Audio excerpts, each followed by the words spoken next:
Masayang araw uli, mga ka-PL.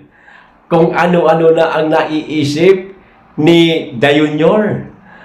Nagtatamang hinala na naman siya, mga kababayan. Ha? Napapaghalatang natataranta na siya, mga kababayan. Bakit ko nasabi na nagtatamang hinala na naman siya? Eh di bagay, nag-file po ng petition si Congressman Ungab at si Attorney Vic Rodriguez, mga kababayan, sa Korte Suprema para hadlangan at huwag maging batas ang 2025 national budget. Pero para po sa kapiranggot na pag-iisip at, at pag-uunawa ni Dayunyor, mga kababayan, destabilization plot, di umano. Ang ginagawa nitong dalawa. O eto po ang video, mga kababayan. Panoorin po natin. At kayo na lamang po ang humusga kung nasa tamang pag-iisip pa ba ang mamang are. O eto, basahin ko muna bago po ang video. Naniniwala si Pangulong Ferdinand Marcos Jr. na bahagi ng destabilization plot ang ginagawang paghamon sa 2025 national budget sa Korte Suprema o Supreme Court, mga kababayan. Sinabi ni Pangulo na layon ng nasabing grupo na matigil ang operasyon ng gobyerno. Nyor, wala naman sigurong ganon. Grabe naman yung mga hinala mo na yan. Destabilization plot agad? Hindi ba pwedeng hadlangan lang kasi nga maraming nagdududa sa 2025 national budget. Bakit napakaraming blanco sa BICAM? Tapos, nung naging gaan na, nakumpleto na. Hinahadlangan lang nila para mabago nga naman ang 2025 national budget na sa ganun hindi umusbong ang korupsyon. Ito na po ang video, mga kababayan. Panoorin po natin si Dayunyor at kayo na pong bahalang humusga sa kanya, ha? Okay? Ito na. Well, that's I've read some of the filing, the complaint. Well, the Solzhen, of course, will be the ones who will argue for the government, and he tells me, Solzhen Maynard tells me that we are on a solid footing in terms of constitutionality. I don't know why they bothered to file that, because napakahirap ng kanilang assertion. It clearly doesn't. Well, anyway, it's not for me to make the argument. We'll let the Solzhen make the argument before the Supreme Court, and we're very confident that our case is strong. We shut down everything. I guess that's what they want. They want the government to cease working. So matuloy yung kanilang mga destabilization na ginagawa. Kita nyo na. Matuloy daw yung kanilang mga destabilization na ginagawa, mga kababayan. Ganyan po ilarawan ni Pangulong Marcos ang ginagawang petisyon nitong dalawang mama na nagkaroon lang o meron lang malasakit. Ayan, para sa kaban ng bayan. Huwag mapakialaman, huwag lustayin, huwag gahasain ng mga magnanakaw na politiko. Dahilan niya lang yan, mga kababayan. Etong destabilization plot, dahilan niya lang yan. No? Nakakatakot ito, mga kababayan. Baka mamaya, tutuhanin niya. Baka mauwi tayo sa kung ano na ang gagawin niya. Alam niyo na ho yung ibig kong sabihin, mga kababayan. O baka meron nang gustong pabagsakin ang gobyerno ko. O baka mamaya sabihin niya ganun, di ba? Bigla siyang mag-statement, mga kababayan, gusto nang pabagsakin ang gobyerno ko nitong mga iilang grupo o kinakailangan ko itong hadlangan kasi sinisira na nila ang bayan.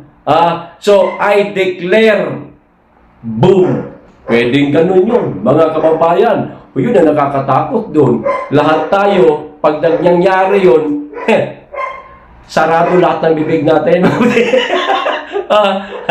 Pwede rin naman na sinabi niya lang itong di umano'y mayroong destabilization plot sa kanyang gobyerno para pagtakpan, mga kababayan, ang napakalaking iskandalo. Ayan, na pinasabog ng dating Pangulo. Ayan. Para lang siyempre, mawala na sa issue ba? At ang tao dito na sumakay sa sinabi niyang destabilization plot. Ayan. So, ito naman ngayon ang pag-uusapan. No, Nyor! Hindi mo kami malalansi.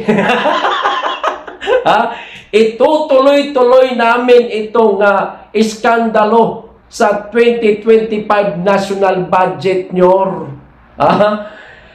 Ipapanawagan namin ito sa lahat ng ating mga kababayan hanggang sa makarating ito sa kasulok-sulukan sa ating bansa na malaman ng ating mga kababayan na ganito na ang nangyayari sa ating bansa ngayon. Na binababoy na naman, mga kababayan. Ang kaba ng bayan, ano ba tawag natin dyan? Pag-iingat ba tawag dyan? Na magkaroon ng mga blanco sa bicameral o sa bicam report? Di ba? Pag-iingat ba na may tuturing yan? Di ba kay hindi? Blanco eh. Tapos pagdating sa GAA, na kumpleto na, nagkaroon na ng mga tamper, mga kababayan. Paano nila, dapat ipaliwanag kasi nila.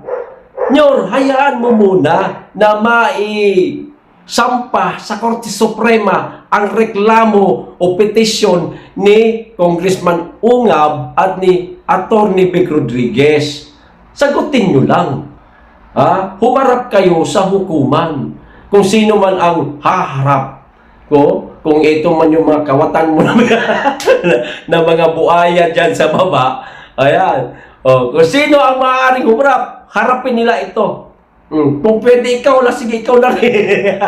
Total, ang dami mo sinasabi na napakalayo naman sa hangarin ni Congressman Ungab at saka ni Atty. Vic Rodriguez. Hindi naman yan ang hangarin nila para papagsakin ang gobyerno mo.